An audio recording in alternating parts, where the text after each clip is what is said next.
irmãos, irmãs, vivemos esses dias de ligação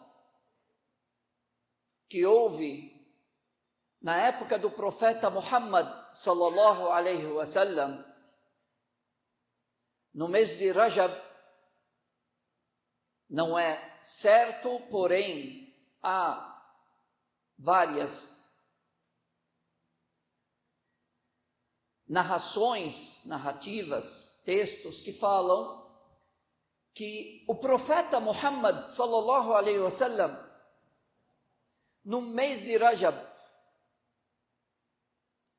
ele fez uma viagem extraordinária, uma viagem noturna de Meca a Jerusalém, em frações de segundos, numa noite,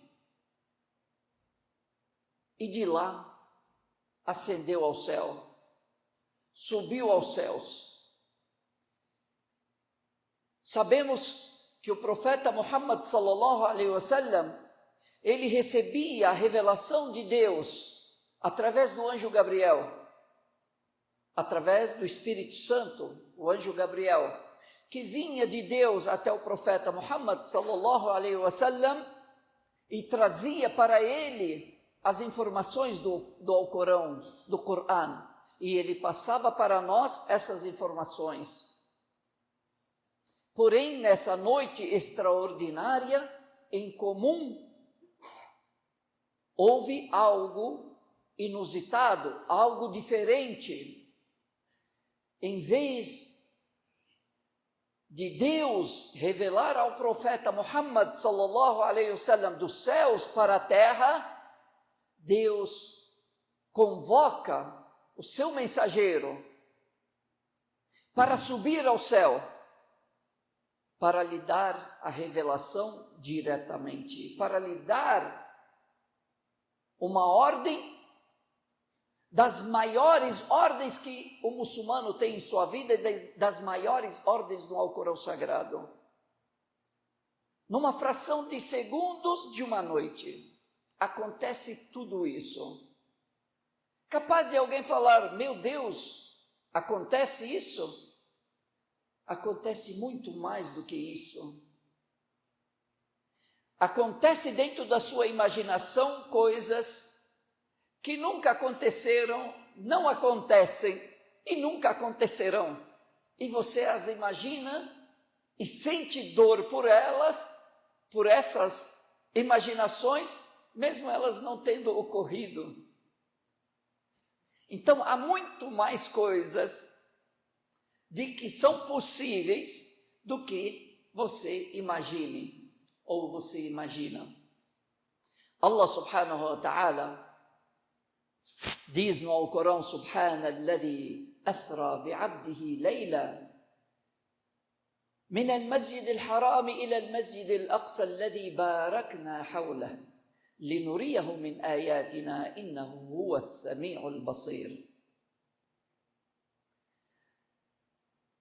O profeta Muhammad sallallahu alaihi wasallam, meus irmãos, e eu quero que vocês me acompanhem nessa jornada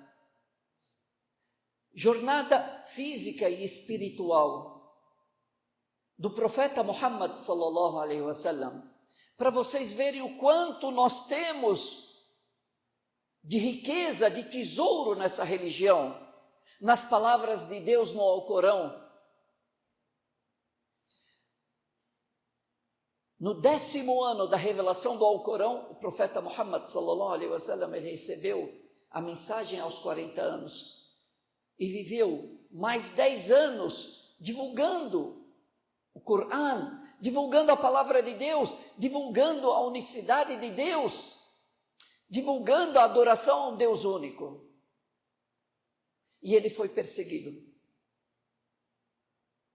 Quem o defendia? Quem eram seus maiores aliados, defensores? A sua esposa, Khadija. Ar-Rasul sallallahu alaihi wasallam diz sobre ela, quando foi perguntado sobre Khadija, o sentimento que ele tinha por Khadija, ele disse: inni ruziqtu hubbaha. Eu fui agraciado com o amor dela e o amor por ela.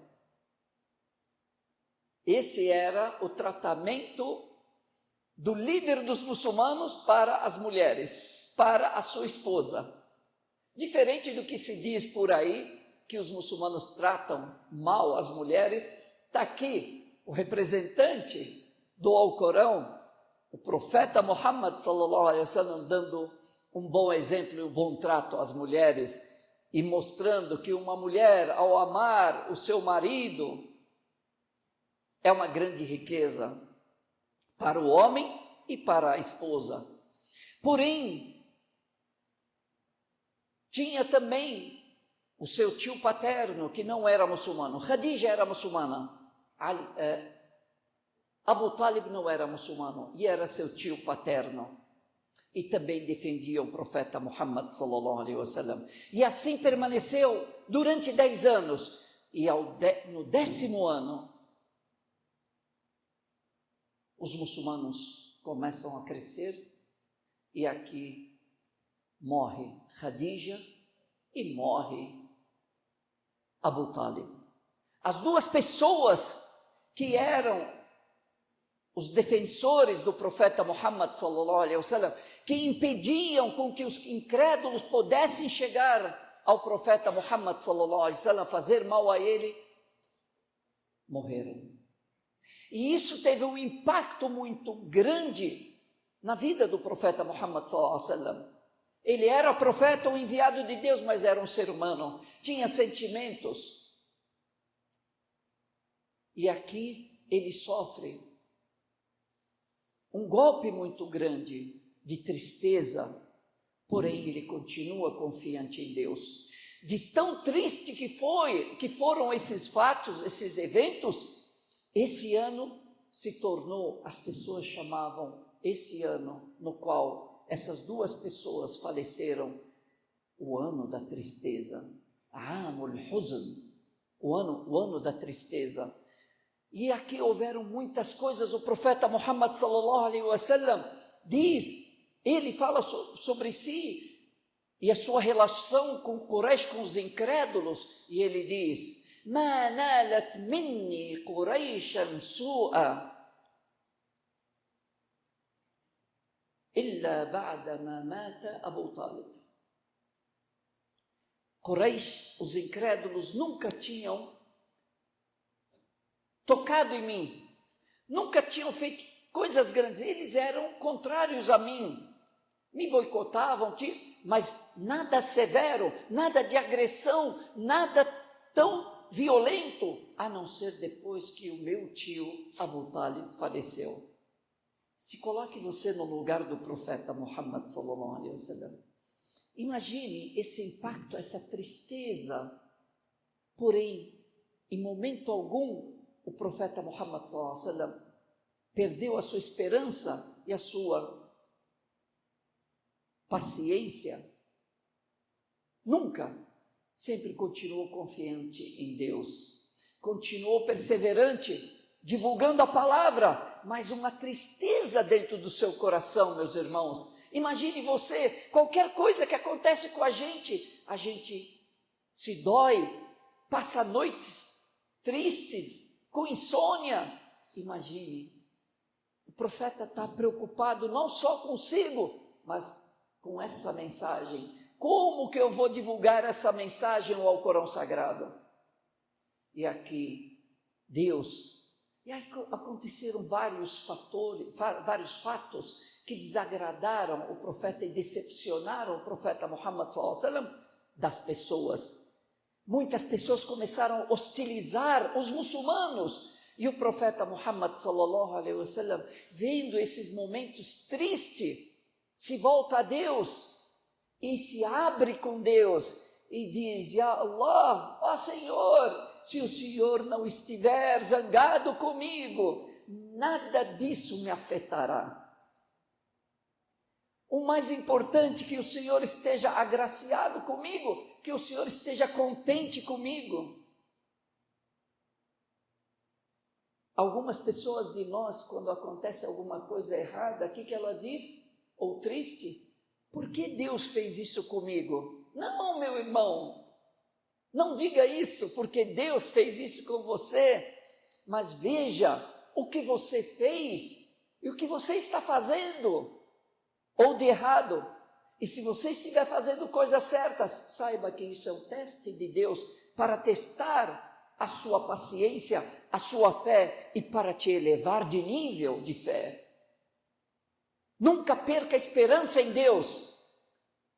E assim o profeta Muhammad sallallahu alaihi wasallam nos ensinou. E numa certa noite, depois desses fatos, ele ainda triste, ele dormindo à noite, Deus envia o anjo Gabriel com uma montaria alada e diz para ele: ó Muhammad, venha comigo. E o profeta Muhammad sallallahu alaihi wasallam sobe nesse animal alado e chega a Jerusalém. Certamente que essa história tem partes. Aconteceram nessa viagem várias coisas que são necessárias citarmos, porém o tempo não nos permite. E ele chega a Jerusalém e ali todos os profetas são reunidos e ele reza como imã, como líder desses profetas e mensageiros. E depois ele sobe aos céus junto com o anjo Gabriel. E ele sobe, passando por cada das camadas do céu, 7 céus. O primeiro céu, Adam alayhi salam, Adão, ele encontra Adão ali. No segundo céu, Jesus e João Batista, que a paz de Deus esteja com eles. No terceiro céu, ele encontra Yusuf alayhi salam, profeta José. No quarto, Idris, Elias. No quinto, Arão. No sexto, Moisés, que a paz de Deus esteja com ele. E no sétimo, Abraão. E depois ele sobe mais ainda. E aí conversa e começa a receber as ordens de Deus. E ele vê várias coisas. Nessa viagem de ascensão, existem milagres científicos aqui, meus irmãos, que precisamos, que a ciência está descobrindo hoje e que estão nessa história citados há 1400 anos atrás. A NASA descobriu questões sobre a estratosfera, sobre a atmosfera, sobre o espaço sideral, sobre a subida ao céu, sobre a pressão atmosférica, que já estão citadas no Alcorão há 1400 anos atrás. Estamos falando de fé? Estamos falando de ciência, estamos falando de conhecimento, estamos falando de milagres. E Deus pode tudo. Se Ele pode isso, pode aliviar a sua dor, pode aliviar a sua angústia, meu irmão. Confie em Deus, mantenha-se firme na fé, na esperança em Deus. Está com problema com a sua esposa, com seus filhos, no trabalho, com seu marido, com seus amigos? Confie em Deus, mantenha-se firme, abra-se com Deus, desabafe com Deus, busque Deus na oração, coloque a sua testa no chão, mostre a Deus que você está entregue a Ele. E aqui, Allah subhanahu wa ta'ala entrega uma ordem ao profeta Muhammad sallallahu alaihi wasallam, a oração. E o profeta Muhammad sallallahu alaihi wasallam, ele retorna dessa viagem que demorou muito, porém na nossa contagem, fração de segundos, e voltou para Meca. E de manhã ele sai para avisar as pessoas o que aconteceu à noite, porque ele não pode ser egoísta, ele não pode esconder para ele. E as pessoas que não eram incrédulas começaram a duvidar do profeta Muhammad sallallahu alaihi wasallam. Começaram a duvidar e começou um boato dentro de Meca. Estão vendo Muhammad? Olha o que ele está dizendo. Os fiéis continuam fiéis. Os incrédulos continuam incrédulos.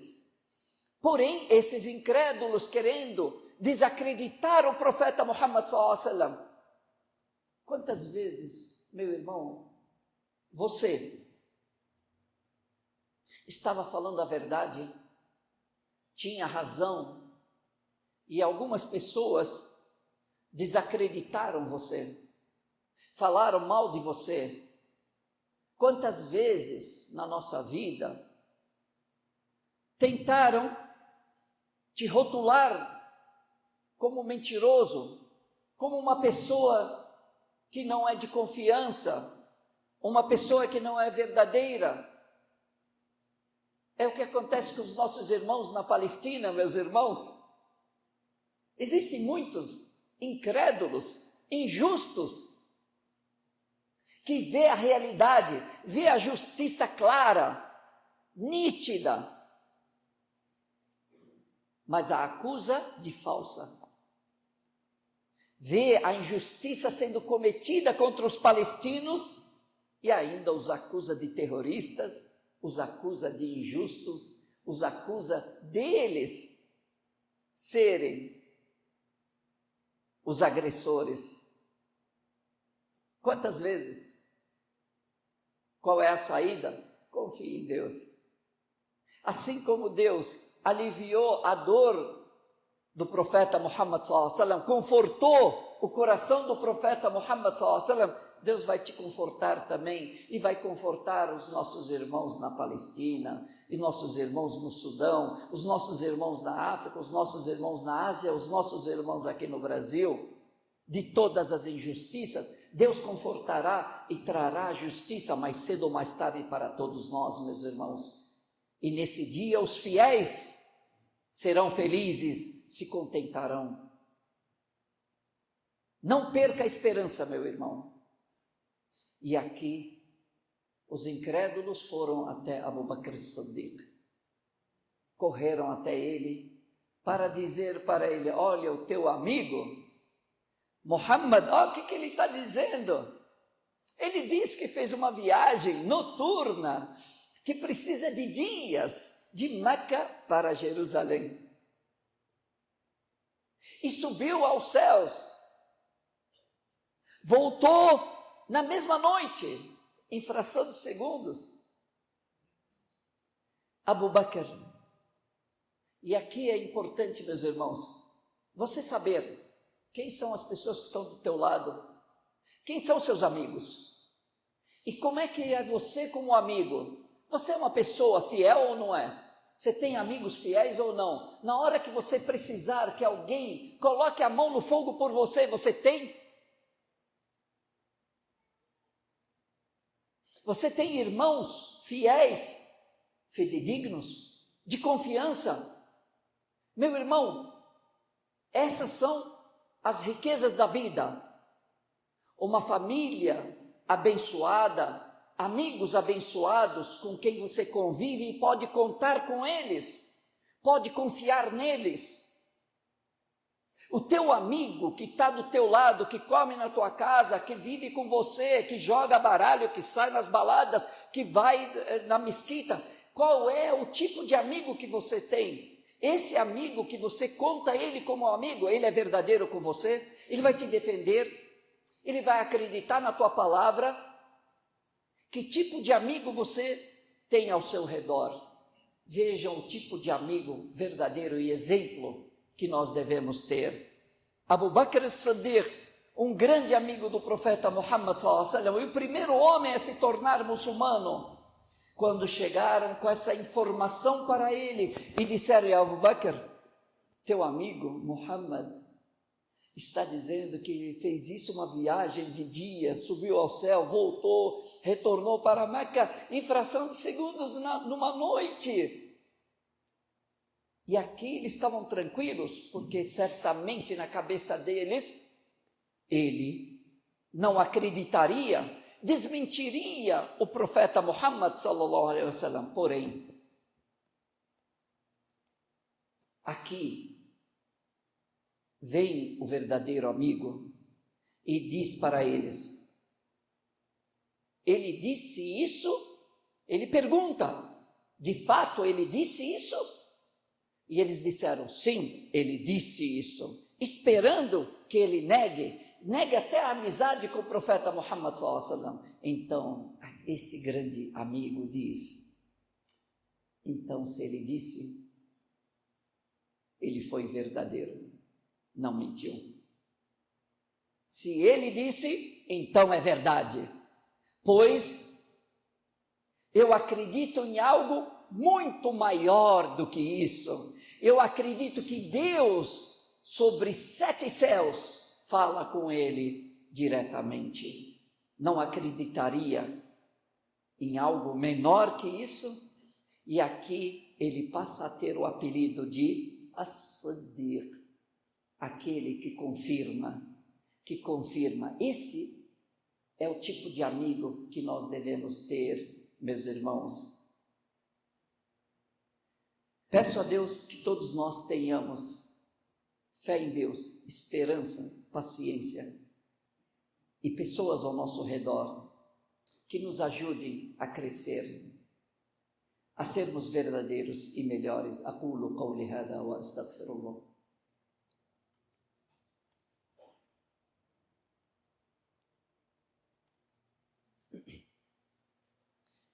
الحمد لله ثم الحمد لله ولا معبود سواه وصلاة وسلاما على من لا نبي بعده محمد بن عبد الله وعلى آله وصحبه ومن والاه.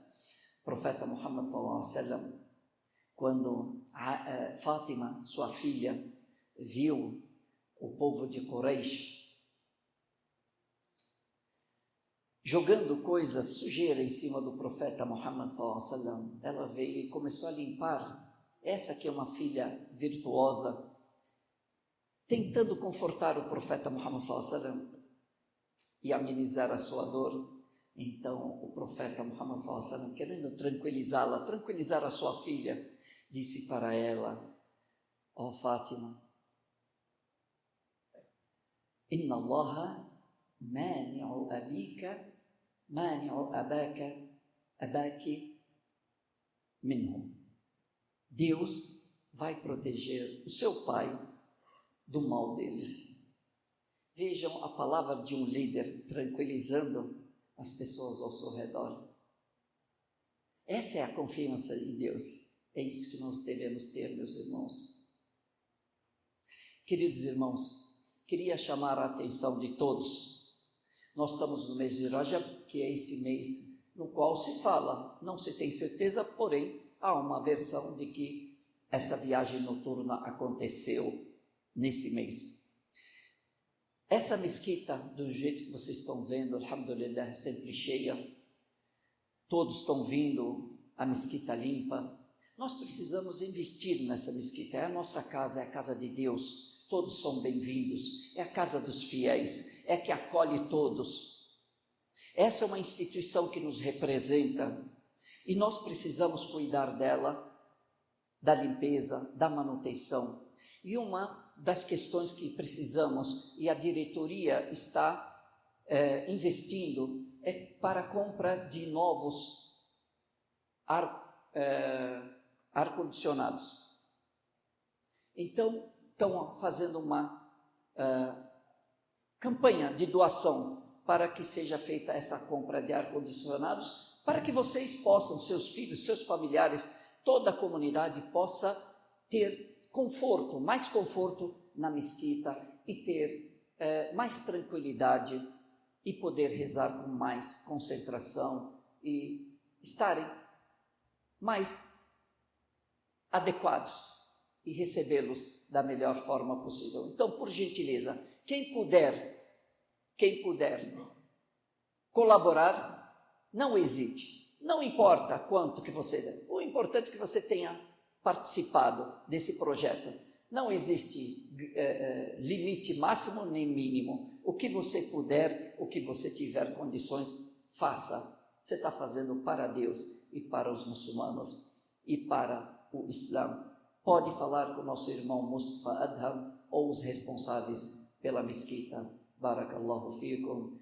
إن الله وملائكته يصلون على النبي يا أيها الذين آمنوا صلوا عليه وسلموا تسليما اللهم صل وسلم وبارك وأنعم على سيدنا ونبينا محمد وعلى آله وصحبه أجمعين وارض اللهم عن الخلفاء الراشدين أبي بكر وعمر وعثمان وعلي وعلى سائر صحابته وأهل بيته إلى يوم الدين. اللهم اغفر للمسلمين والمسلمات والمؤمنين والمؤمنات الأحياء منهم والأموات برحمتك يا أرحم الراحمين. Ya Allah, tenha clemência e misericórdia dos muçulmanos e das muçulmanas, dos fiéis e das fiéis, os vivos e os mortos, Ya Allah. Allahumma kun ma ikhwanana fi Falastin, wa fi Sudan, wa fi Súria, wa fi Brasil, wa fi kulli makanin, Ya Rabbal Alamin. Allahumma ansurhum ala aduwika wa aduwihim, Ya Rabbal Alamin. Ya Allah, esteja com os nossos irmãos oprimidos na Palestina, no Sudão, no Brasil, em todos os lugares, Ya Allah. Esteja com eles contra todos os inimigos, Ya Allah. Proteja-os, Ya Allah. Lhes dê saúde, lhes dê comida da fome, lhes dê segurança do medo, Ya Allah. Ya Allah, Allahumma shfi mardana, warham mautana. Ya Allah, cure os nossos doentes, tenha clemência dos nossos mortos, Ya Allah. Allahumma barik lana fima razaqtana. Ya Allah, abençoe toda a nossa riqueza, abençoe o nosso trabalho, abençoe os nossos familiares, nossos filhos, nossos cônjuges, nossos pais, nossos irmãos, abençoe a nossa saúde, abençoe o nosso trabalho. وآخر دعوانا أن الحمد لله رب العالمين وصلى الله على سيدنا محمد وعلى آله وصحبه أجمعين وأقم الصلاة.